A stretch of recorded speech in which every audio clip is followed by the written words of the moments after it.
যেটা বলবো যে আজকে আমাদের আলোচনার বিষয় ছিল কর্ম। আমরা কর্ম নিয়ে আমি খুব স্পিডে 3-4টে কথা বলে নিই।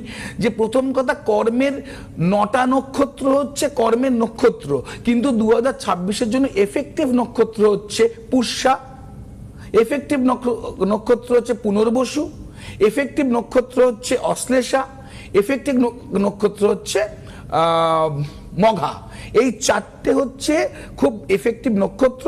জুন থেকে এই 4টে নক্ষত্রের ভাগ্য খুলছে এবং কর্মের জায়গাটা ভীষণ ফ্ল্যারিশ হবে। পুষ্যা নক্ষত্র তো দারুণ ফ্ল্যারিশ দেখা যাচ্ছে এবং অন্যান্যগুলোর কিন্তু খুব ভালো ফ্ল্যারিশ আছে। যে একটু হাতে চলে আসি, হাতের সময় খুবই কম, যতটা স্পিডে করা যায়।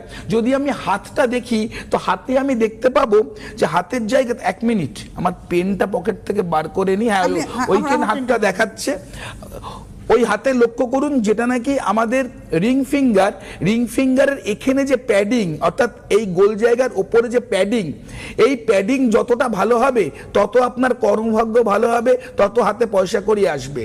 যদি এই জায়গাতে বেশি গর্ত থাকে তারা কিন্তু প্রচন্ড টেনশন, প্রচন্ড মানসিক চিন্তায় কিন্তু চলে। আর এই জায়গা যদি উঁচু থাকে তার কর্মভাগ্য খুব ভালো হয়।